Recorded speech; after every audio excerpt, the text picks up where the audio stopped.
Blue Dog Films presents Paid to Dream with Charles Dennis. Hello again.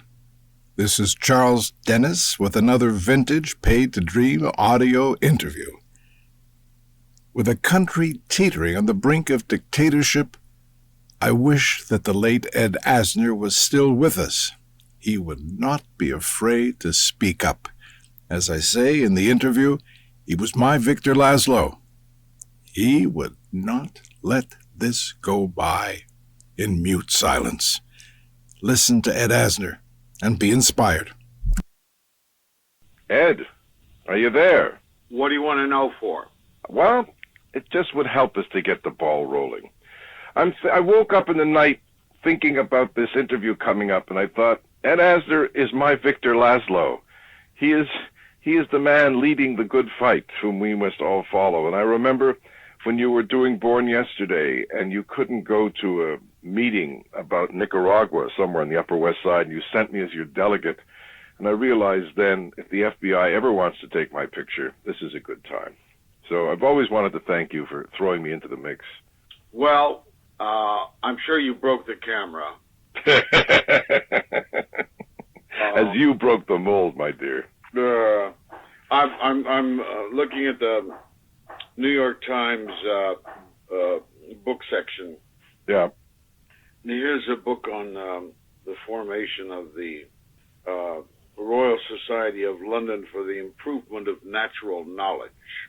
Well, that's good. It describes London in the mid-1600s. The streets were full of thieves, murderers, and human waste. Death was everywhere. Doctors were hapless. Adults lived to about age 30. Children died like flies. In 1665, plague moved into the city, killing sometimes 6,000 people a week. In 1666, an unstoppable fire burned the city to the ground. Probably the healthiest thing that could have happened. Yeah. The bells of St. Paul's melted. Londoners thought the terrible voice of God was roaring in the city, and they would do best to accept the horror, calculate the sins, pray for guidance, and await retribution.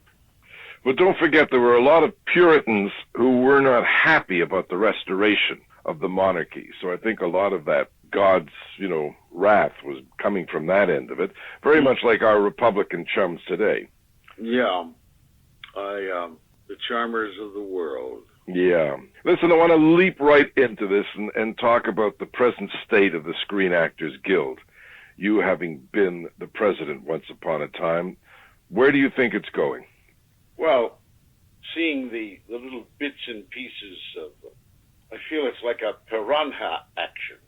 Little bits and pieces of accord being solved all over the place with joint agreements by AFTRA and SAG, working its way upstream to the mother lode, full and eventually final joining of the two unions. Mm-hmm. And they're achieving it like diligent little workmen, and everything seems to be forging ahead now for the merger of the unions, and I really couldn't. The integrity of the Screen Actors Guild, as far as I'm concerned, has been thrown on the garbage heap, and to achieve this merger of the two unions, it's like the Tea Party movement has occurred within SAG. Yes, exactly. And it must be a feverish disease to occupy every area that with a non-liberal bent. That's my take on where the Screen Actors Guild is now. Going to a board meeting on Monday, and I will probably have to tape my mouth shut to keep from retching. But it just seems part of I just don't understand. With a country in the economic slump, to be kind about it, that people are still going with all of this conservative, anti-union. I got an email the other day regarding the Koch brothers. Do you know who they are? It's pronounced Coke. Coke? Oh, okay. So that you could, in essence, say that the governor of Wisconsin is a coke sucker. Oh. That these guys who own Northern Paper, what they were, the email basically wanted us to boycott Northern Paper toilet paper because these Koch brothers had basically, are running the state of Wisconsin. They are, by the way, distantly related to Ilse Koch. I don't know who that is. She was the blonde beast of Buchenwald. Oh my God, no! Are you serious? Yeah, I was Isn't just told that the other day. Oh, for God's sake! I mean, I just keep going. This is beyond Lewis Carroll. This is beyond any kind of fun thing. That the rights for collective bargaining has just no. Supreme Court, my friend. Yeah, well, we know about those people. They're pederasts. Why do they like to wear those robes? Well, what's Ruthie Ginsburg doing in there? Well, she's an exception. Yeah. On the show yesterday, I was talking to Brian Cox, who's doing that championship season on Broadway now, and the play has been attacked by a certain strata of critics in New York who are all comparing it unfavorably to the Boys in the Band, which lets you know where their sentiments are coming. And it's just this whole freedom of expression in this country seems to be not necessarily taken away, but just going down a tube. I think the thing it is for us to climb into our shell and hope the fallout passes over us. God. And then my daughter Ethne, I mean, the potential loss of school programs. That this is how they're cutting the education budget to do away with music and drama and any form of art, which, according to the Tea Party people, has got nothing to do with being an American. It's staggering. I know. So what do you want me to do about it, Charles? I don't know. I look to you, Victor Laszlo. Where's the good fight? Are you going to sing the Marseillaise for us somewhere? As soon as I lose the weight. All right. Sounds good to me. I remember you telling me years ago about being a kid in Kansas and driving with your family to see Marie Antoinette and coming away dazzled by an actor in the movie. Do you remember? Yeah. What was it about Schildkraut that... Well, it was the effeminacy. Mm-hmm. I'd never seen anything effeminate. I had seen a black man in the Kansas City Bottoms who was a swish, but I still didn't relegate it to any sexual act. Right. And then I saw Schildkraut with his white, what is it, rice powder? Mm-hmm. Makeup and a bold black beauty mark on his chin someplace, and his effeminate flutterings as the character, and at the same time demonstrating total evil. And I think he set back the cause of homosexuals 50 years at least. He was a very, very interesting actor, I must say. Did you ever hear the story of what happened when he was making his big debut in Vienna? No. I believe it was Vienna. And his father, who was, of course, regarded as the greatest, Rudolf Schildkraut, was sitting in upper loge, upper box. And in the middle of the play, Rudolph, so as I said, Rudolph, the father, the great Rudolph, stood up in his box and shouted out, "Beard, what are you doing to my son?" I think he definitely had father issues, Schildkraut. My dear friend Lou Jacoby did Diary of Anne Frank with him on Broadway. And Lou definitely had father problems, and I think he was struggling with Schildkraut all the time. And Margot Gilmore had taken over as Mrs. Frank in the show, and she took Lou aside at the end of one of these fights, and she said, "Don't hate him. You may have to play him someday." Isn't that great? Well, that's quite a stretch. Yeah. So did you begin acting in Kansas? Did you do stuff in school or at? School. I was always delighted to be chosen for plays, but you didn't volunteer, as I've always told people, because that was sissy. So you waited to be chosen. Then you acted the shit out of it. And what shows did you do? Oh, I don't remember. I don't remember. In Temple, it was always Ahasuerus or Right. Mordecai or you name it. And then, because I was out to acquire, to establish myself as somebody, I was out to acquire all the awards and citations I could get. So I volunteered to be a walk-on in Junior Miss. Oh, my gosh. So I could get my thespian pin. And that's about the only acting I did, other than radio acting. I had 2 years of taking a radio class in high school. And did the high school have its own station? No. We would rehearse and write and compose and act and do the music cues and all that on a local station. Each week we'd put on a 15-minute show. Wow. One of them I remember was the story behind Annie Laurie. It's a nice little show. So it was radio that occupied me. I didn't think of it as a career, though. And then I went to the University of Chicago. My two roommates were, one was Jerry Steiner, whose folks ran Steiner's Catering in Newark, New Jersey. And the other was Sammy Kaufman from Montgomery, Alabama.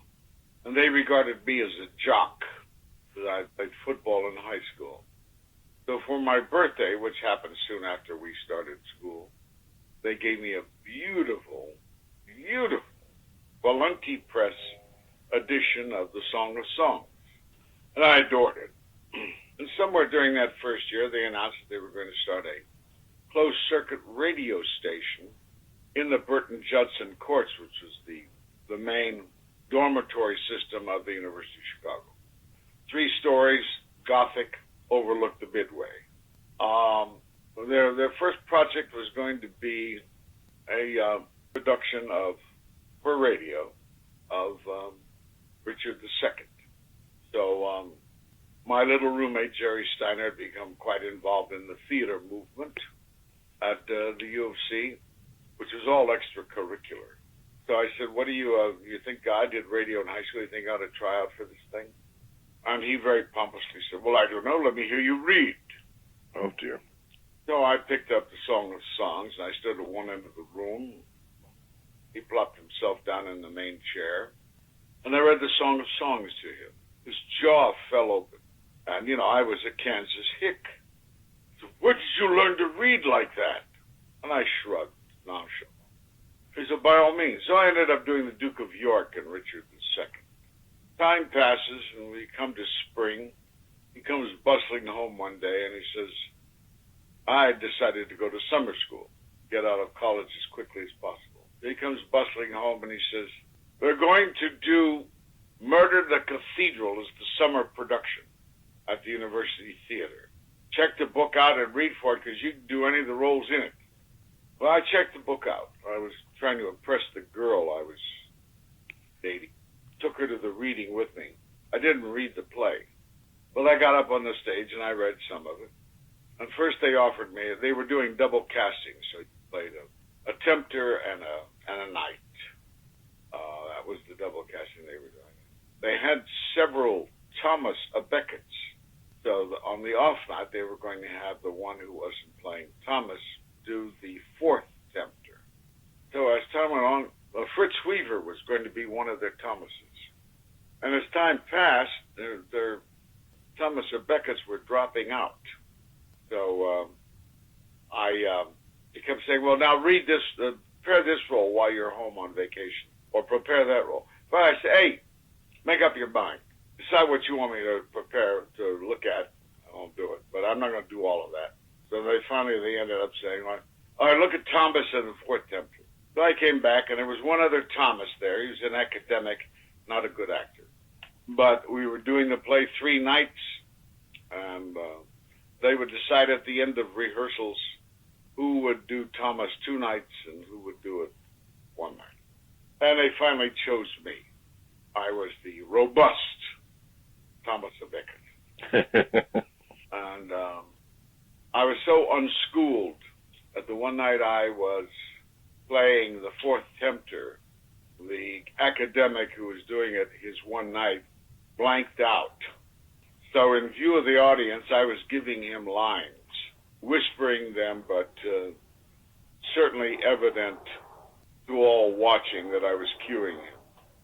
Very bad move on my part, embarrassing for him. But at least it got us through to the end of the act.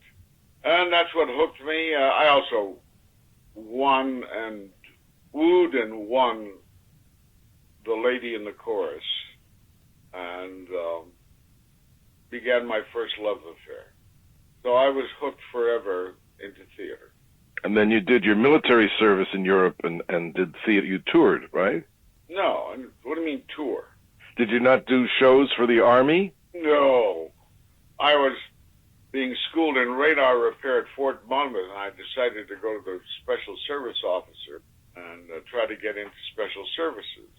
So I said, I went there and I said, I'm an actor. I'd like to get into special services. And it was, we're 50 miles from New York. What do we need you for? And I said, well, I guess you got something there.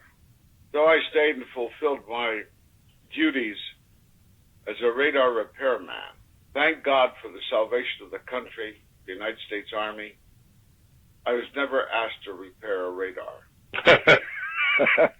But you did. Didn't you go overseas to Germany? I went to France. France. I was stationed in France. But I was at a 180-man post there. There was no radar repair going on there. So first they had me in the I don't know, the training section. What I did primarily was act like a clerk typist. My great service to the country was that a basketball team was started at that post, and I ended up being the manager of it. And we would tour with the basketball team playing other Army teams and French towns. And the French hated us at that particular time, but As opposed to now? When did they ever like us? Revolutionary War. Yeah. So we got to get them back to the monarchy. So, but they came to esteem Americans, us and Americans, by playing against us, playing basketball with us. We had a good team. It was defeated by the previous year's French national team by 1 point in a tournament in Brussels, in which the referees cheated in their favor. And it came out, what was it? It came out first or second in Europe in some playoffs. I can't remember. I was already home by then. Only about 8 players, but they were good, solid players. And they were truly an American team. And then you went back to Chicago, and you were in the Compass Theater? Compass Players? No, it was the progenitor of the Compass Players. It was a legit theater. A legit theater, 180-seat theater in the beginning, and moved to a 300-seat theater. And we prospered for 2 years there, doing good plays. And the city closed us down about that time. Paul Sills was busy creating the Compass as well, the Compass Players. And we were on the north side with our theater, and we started the Compass out in the environs of the University of Chicago on the south side. And he had Mike and Elaine, who had been at our theater, Barbara Harris, Severin Darden, Shelley Berman, and that lasted for a while. That was an improvisational theater, and I don't know why it closed. It did. Paul and Barbara then went and observed at the Berliner Ensemble.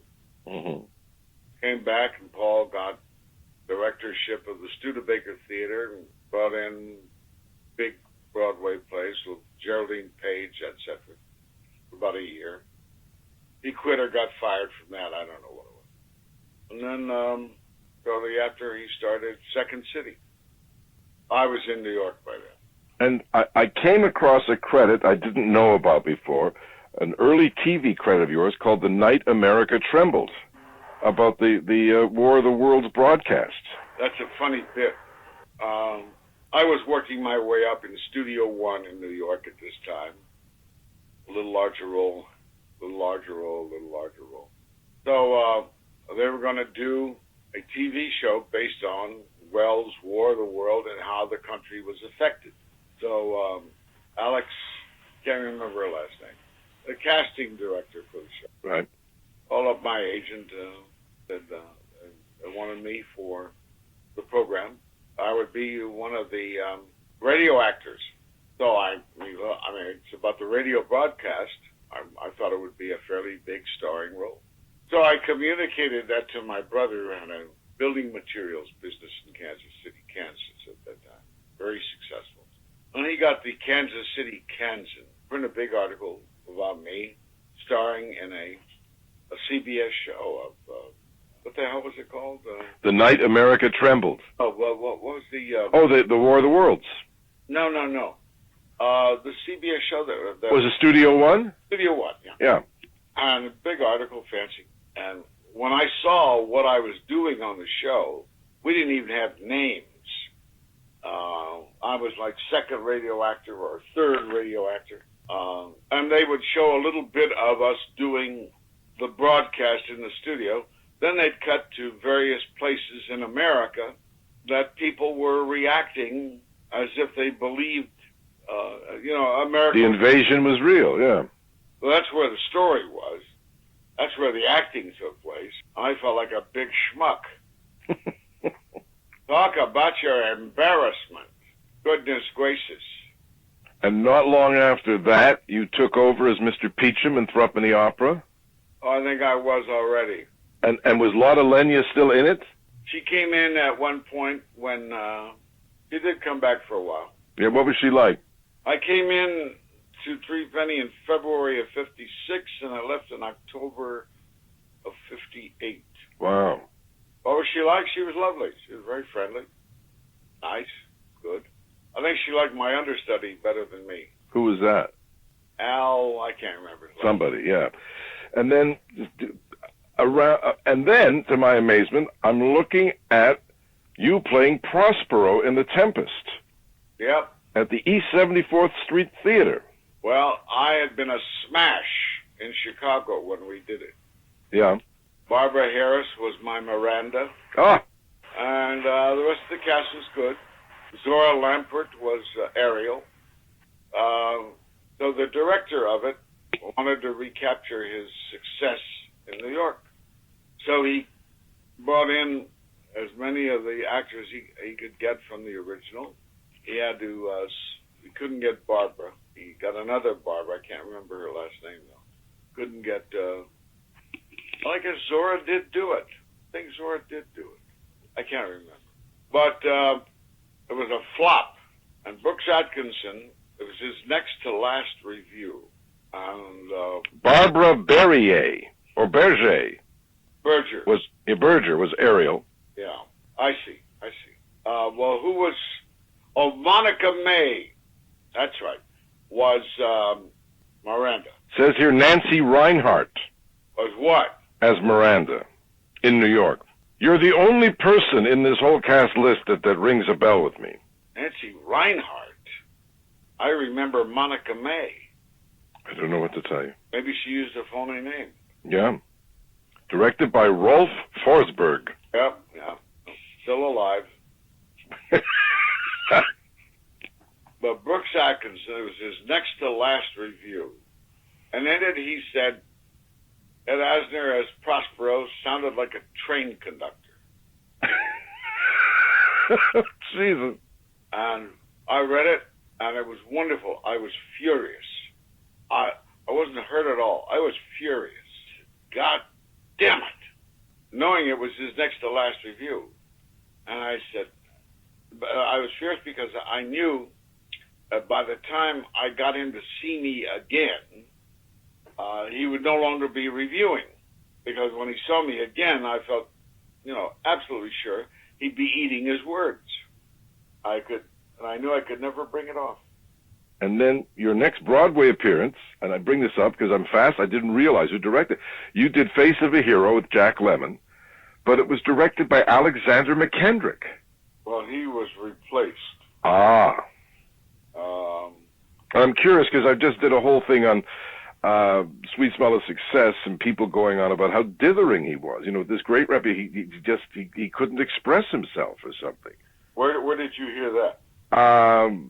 Actually, an interview with my friend Larry Dobkin, who was in the film. And also, he just took so much time because Burt Lancaster in this other documentary explained why he had to fire him from Devil's Disciple, because he just took so long that he realized they couldn't get the film made in the amount of time they had. Good for him. No, they fired him on Face of a Hero, too. He employed the principle that no two actors could move at the same time. What? Yeah. It was a cardinal British rule he brought in. And we had to follow it religiously. I mean, we had an unbelievable dynamite cast. Oh, my God. Jack Lemmon, Betsy Blair, Sandy Dennis, George Grizzard. I mean, it's unbelievable. What? And the big guy, Dr. Cyclops. Oh, of course, Albert Decker. Yes, what's wrong? Yeah. I'm here. Did you like Albert Decker? No. He'd walk around with his huge height and his lift, and we would verbally spar. But he was obviously a very strange man. I mean, his death was certainly grotesque and worthy of him. Yeah. No, John Holocaust did The Devils with him about 7 years later, and told me that you remember that Albert Decker used to give himself shots in the ass, hypos, to keep him up all night. He didn't want to miss a moment of life. Schmuck. Yeah. So who did it? Because there's no secondary credit. Who did replace McKendrick? Do you remember? Do I remember? Who wrote the Fervent Years? Oh, Harold Clurman? Yeah. Harold Clurman came in? Yeah. It was a fascinating thing to see. He had nothing to say to me. I was fine. Well, I'll tell you what. At the cocktail party the night before rehearsals, McKendrick says to me, "Lovely reading." I said, "Oh, thank you." Of course, you can't be that funny. I said, "What?" "You can't be that funny." I said, "Oh, okay." I figure he's the great director, all the Guinness movies, etc. Right. He'll take care of me. He did nothing but eviscerate me, and if I had been subject to a nervous breakdown, it would have happened there. Years later, I was with Jack Lemmon, and I happened to comment on McKendrick, and Jack said, "Yeah, I knew we were in trouble when I was on stage one day, and I looked in the wings, and there was McKendrick, and he was holding his, the way a cameraman or a movie director will hold his hands up to frame, to frame the scene." Yeah. McKendrick was in the wings framing the scene on stage. So he'd had no theater directing experience. I gather not. Yeah. How weird. But it was awful. Unfortunately, Clurman came in, gave notes in Boston, which I heard many of, and agreed with all of them, and instituted those changes as each night as the show went on. But after a couple of weeks, Clurman was gone, and especially Decker automatically began to revert to what he was doing anyway. And I think almost all the cast of the principals began to sink back into their habits of yore. And the play did not last. It's funny whether a show is a hit or a flop. You always remember rehearsals. That's the because after that it just becomes the machine. But it's fascinating because it's as if you were there again talking about it. What's that? It's just you're reliving what that rehearsal process was like, which is the thing that always stays in my mind. Is not as much any performances, but how you got there. Well, the same applies to Born Yesterday. Mm-hmm. Started off in Cleveland with Josephina Botti, who had taken over the Cleveland Playhouse and fired everybody. And she began directing our play, and there was some gross miscasting that had gone on. And we traveled around. Like I said, we rehearsed in Cleveland a long time, opened it in Cleveland. I forget where we went next, but we ended up in Washington. In Washington, she finally was replaced with John Tillinger, who's fat, get along, go along type. So that if there were stakes in the play, because they slaughtered us when we came to New York. Frank Rich wrote, I didn't like this play the first time I saw it. God. And it went downhill from that. So maybe I, out of nerves, was off on opening night. I don't know. But I know that we lasted for 5 months in New York. Carson Keenan said I was the best Willie he had ever had. And out of my ego and my anger, in those 5 months, I was able to work and sharpen and improve my performance. So it became a work in progress for me. By the time we folded, I don't know how proud I was when we opened, but I certainly was proud of it when we ended.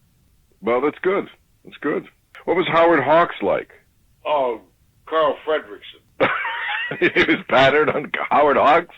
Yeah. And how was your relationship with John Wayne? Oh, he tried to get me, let's say, on the first day, and I withstood his assaults. No problem at all after that.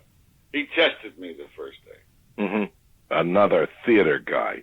No, I was the New York actor to him. Mm-hmm. Which other people tend to interpret as the Jew. Weren't a lot of those in John Wayne movies. I guess not. Yeah. I loved Axel Jordache. I did too. Where did you pull him from inside yourself? Also, I put my sweater from the show, the play, down on the in the cleaning. Yeah. Are you doing FDR in Alaska? Yeah. Oh, how great! Anyhow, back to Axel Jordache and your cousin.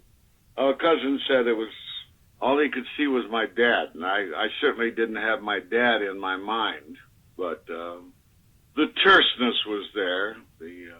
The what's the word you use for a man who doesn't talk much? Taciturn.